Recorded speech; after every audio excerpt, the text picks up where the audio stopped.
At itong C. Oh, ayan na. C. Wesley Guo ay naiinggit. Oh no. Naiinggit. Kasi gusto na nga sumama at sumuko. Ano? Gusto sumama sa kanyang mga ate. So, panoorin natin ito. Kinumpirma naman ang abogado. Eto, panoorin natin ha. Ang tawag dito bakit lumiit ito? Saglit lang, palakihin natin ito para mas maganda. Ayan. Ayan na. At ayun, no. Si Wesley Guo ay susuko na rin. Magandang balita ito. Okay, panoorin natin.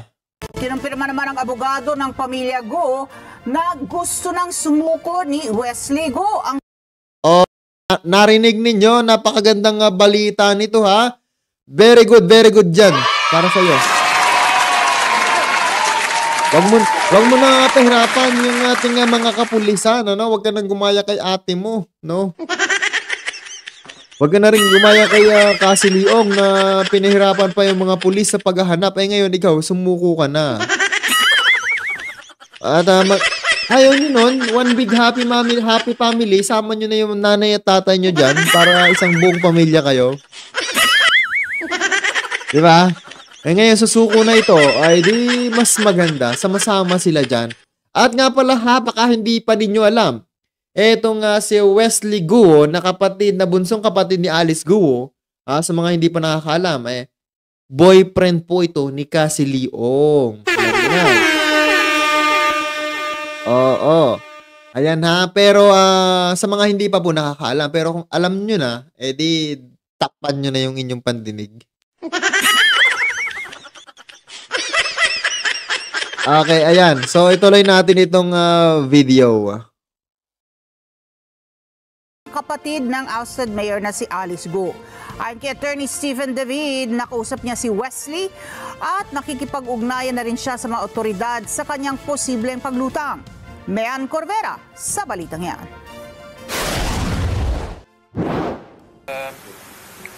Gusto na ring sumuko ni Wesley Guo, isa sa mga kapatid at kasamang tumakas palabas ng Pilipinas nang napatalsik na si Banban Tarlac Mayor Alice Guo. Ayon sa kanyang abogado na si Attorney Stephen David, nagdesisyon si Wesley na sumuko matapos ang sunod-sunod na pagkakaaresto sa kanyang mga kapatid na sina Alice at Sheila Guo kasama na si Cassandra Leong. Ayan, natakot. Sasabihin nito ni Wesley Guo, ay ang gagaling na magtago ng mga ate ko at saka ng girlfriend ko pero nahuli pa rin sila. Ako, saan ako tatago? Hindi naman ako pwedeng umuwi ng China dahil mas delikado yung buhay ko dun. So, doon na lang ako sa kulungan. Mas safe pa ako kung safe ka talaga. Ayan.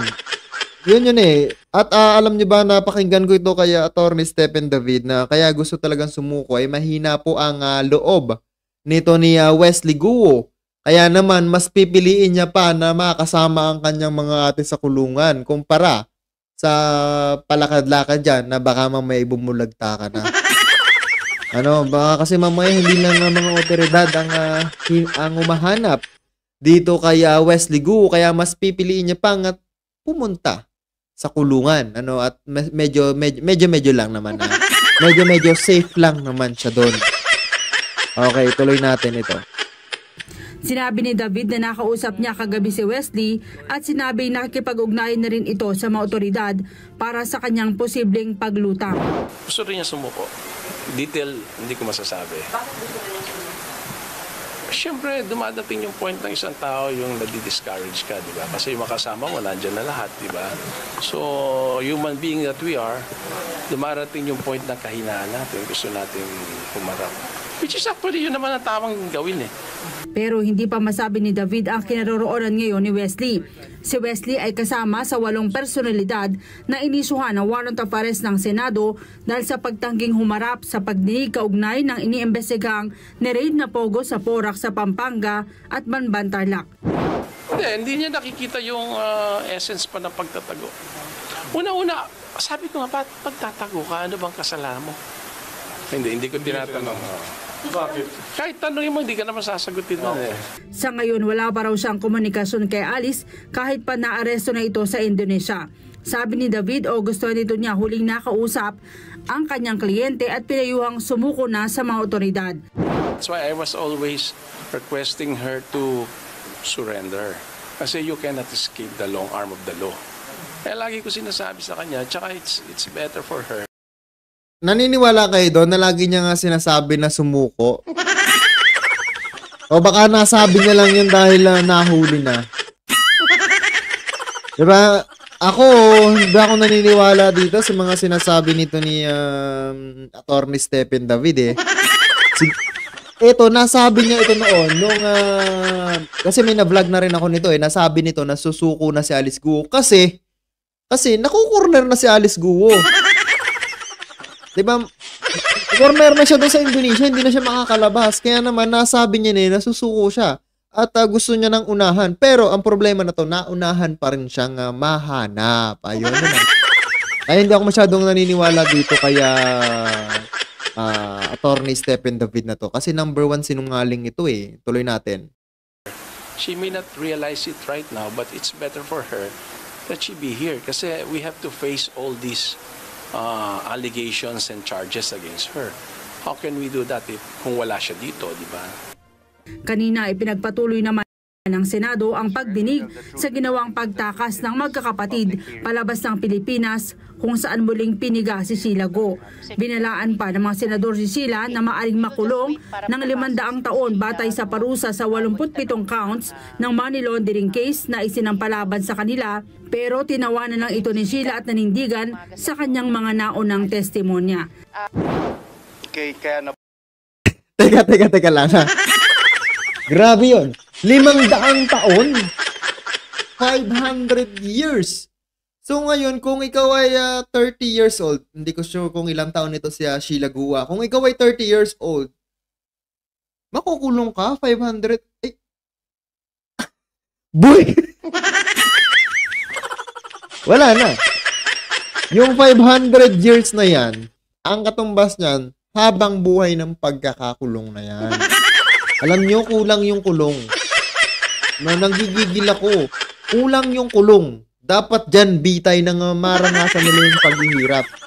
Pero alam nyo, masama yan eh. Masama talaga magbitay. Pero, lalong-lalo na, doon sa mga taong protector ng mga ito. Yun yung maganda ring ibitay eh.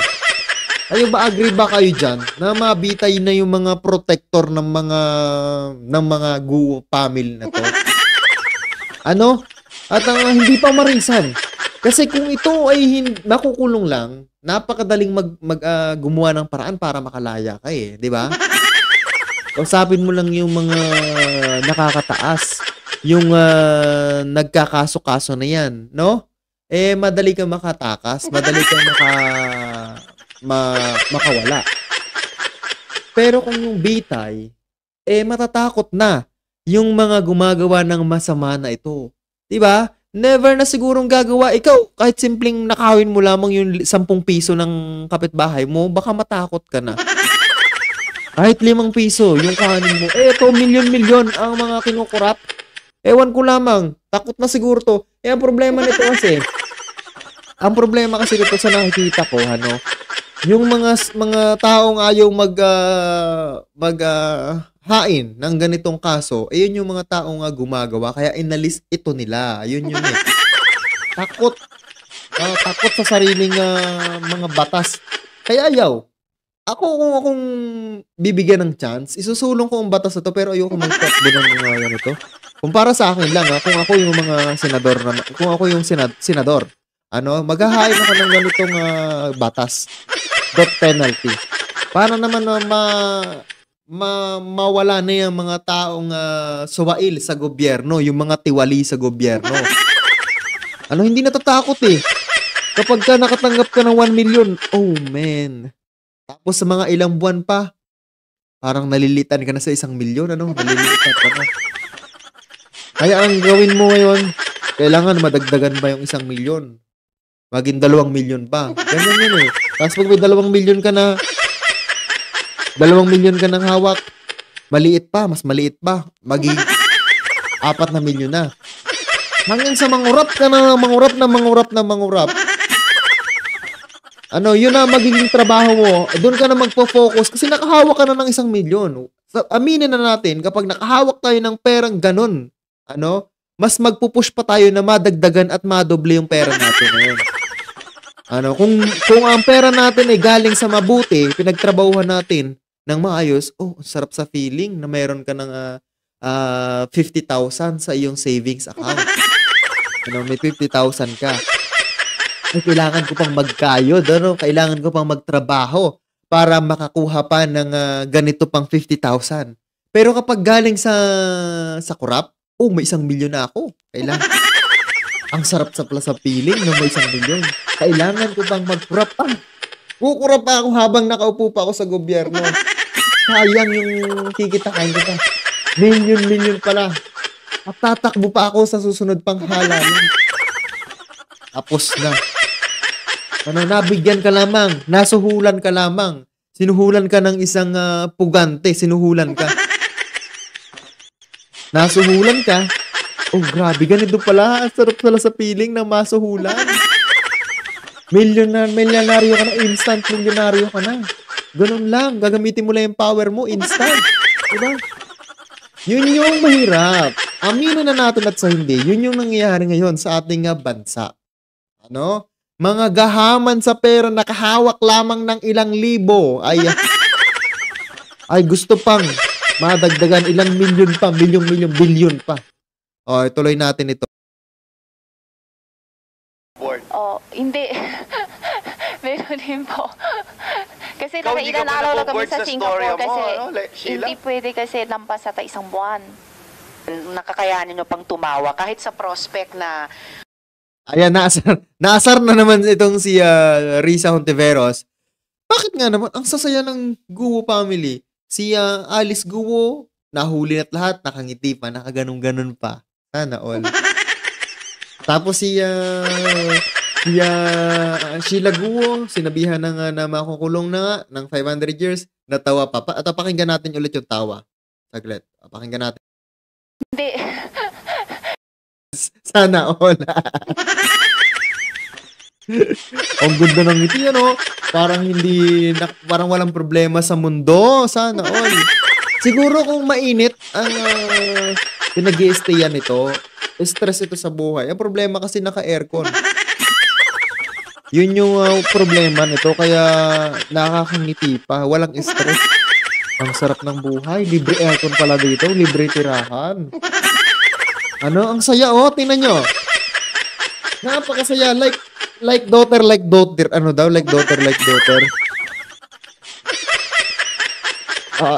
Okay, tuloy natin. Meron din po. Kasi nakailan araw lang kami sa Singapore kasi hindi pwede kasi lampas sa isang buwan. Nakakayanin nyo pang tumawa kahit sa prospect na 500 years na pagkabilanggo kung ma-convict kayo sa kahit isang count lamang ng money laundering. Sana seryosohin nyo po itong hearing na ito dahil hindi. Grabe. Natatawa talaga. Sorry. Shoutout po muna sa ating mga viewers dyan. Galaw-galaw naman. Mag-comment naman po kayo kahit isang comment lang. Ito. Ang dami na palang comment. Sorry. Natabunan na. Exactly, kulong na rin si Rimulya. NPN, PNBI. Sino ang nagbigay ng order para dalhin si Guo Starlac? Dapat managot. Si Marbil ba o si Abalos? Hindi natin sigurado kung sino talaga. Ito sabi ni Hinaro Luzon. Shoutout po bantayan ng walang general sa Tarlac na makalapit kay Alice Guo dahil hawak yan ng general. Shoutout po kay Hinaro. Kay Daniel, shoutout sir. Daniel Dumasig, shoutout po. Sorry, ngayon ko lang nakita to. Nag-loading bigla. Sorry po sorry. Ito sabi, nakaka-insulto ang ginawa ng mga government official, lalo lang nila pinapababa ang tingin sa kanila ng tao. Nagawa pa ni nakatira ako sa farm. Ngumiti-ngiti pa. Habang hinukunan ng shot. Mag-shot, di ba dapat hindi yan sorry. Di ba dapat hindi yan nila sorry. Okay, basta shoutout po sa iyo, Angela. Ma'am Angela, sabi ni Rosa Abria, correct. Sabi naman ni Arman Amado, po, kabotahe, agree po ako sa mga taong gumagawa ng ganyan, kasamaan para, anong sabi dito? Magaya pa ng iba. Kaya na, shoutout po sa ating mga viewers dyan ha. Shoutout po. Sorry. Sorry, hindi ko agad nakita yung inyong mga comment, hindi ko agad nabasa. Ayan na, ituloy natin. Sorry. Hindi lang ang Senado, hindi lang ang House. Iginiit ni Sheila na sumakay sila ng barko para makalabas ng bansa, pero nilinaw niya na ang biyahe mula sa farm sa Tarlac, dumaan sila sa tollgate sa Balintawak hanggang Skyway. Na may ano pa, biyahe pa kami. Biyahe kami, tapos dalating sa isang lugar, Malaysia na yan. Nakainan alaw kasi kami doon. Sabi ni Senador Risa Hontiveros sa kanilang impormasyon, hindi sa sipada ng unang point of entry na magkakapatid, kundi sa Kuala Lumpur batay sa tatak sa kanilang pasaporte, pero itinanggi ito ni Sheila. Ayan. Ay, ito yung sinasabi ko sa inyo. Na-briefing na ito. Na-briefing na. Hindi ko alam kung sino yung nakaka-briefing nito. Ayan base po dun sa impormasyon na nahawak ni Senator Risa Hontiveros ay Kuala Lumpur, meaning nag-airplane. Hello everyone, dami interest sa cash. Yes, kaso ni Alice Guo. Yes, Baby Regis Tisay, shoutout po. Yun. At sinabi lamang ng na-briefing na na-briefing. Ito yun, sana nagigets niyo yung point ko yung gusto kong sabihin. Na-briefing. At sinabi mismo ni Sheila Guo na nag-backdoor exit sila. Diba? Yun ay para pagtakpan ang immigration. Ayan na medyo parang lumalabas na yung katotohanan.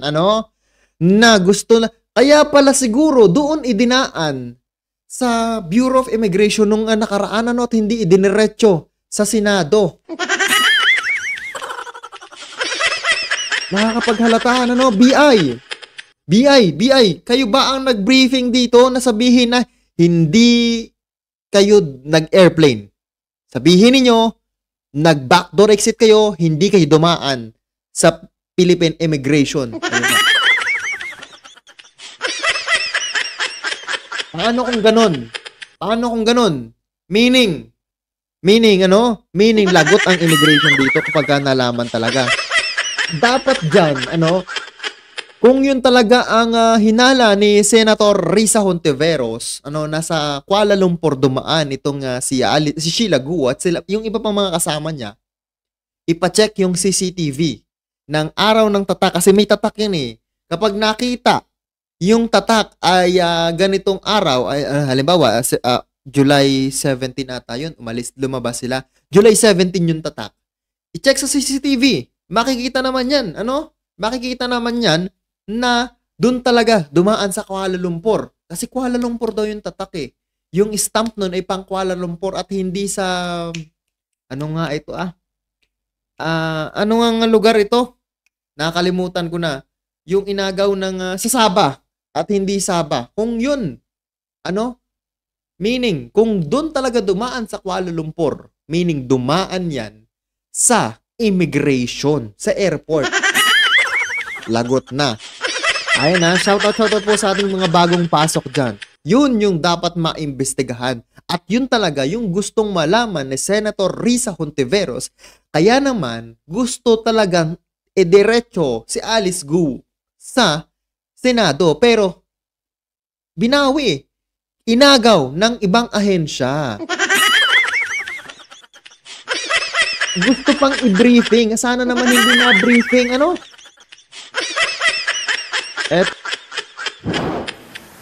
Siyempre na to isang Malaysia, hindi ko alam kung yung Sabah na sabi nyo o ano. Yung siyempre na mismo ay Sabah. Sabah? Di, pagdating yan sa Sabah na yan, may sakay kami aeroplano pupunta sa Malaysia, yung Kalumpo na sabi nyo. Yun ba yun? Kuala Lumpur. Yung palang Metro Manila sa Pilipinas.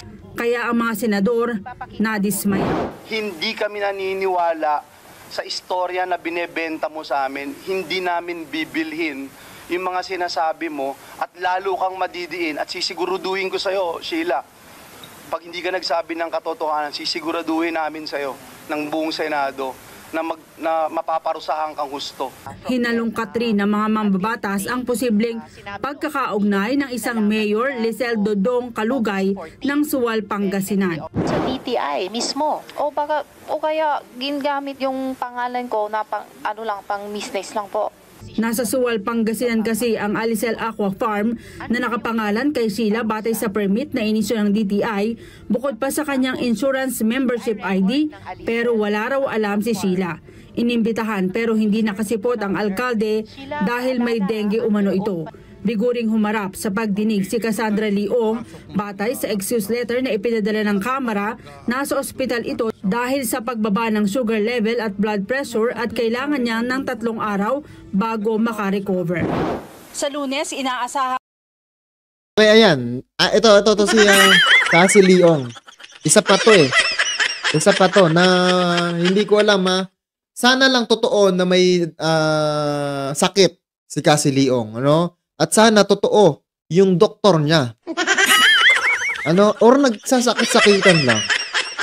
Sa palagay ba ninyo, totoo yung mga sakit-sakit na yan, ni Cassie Leong na yan? Ako medyo 50-50 ako eh.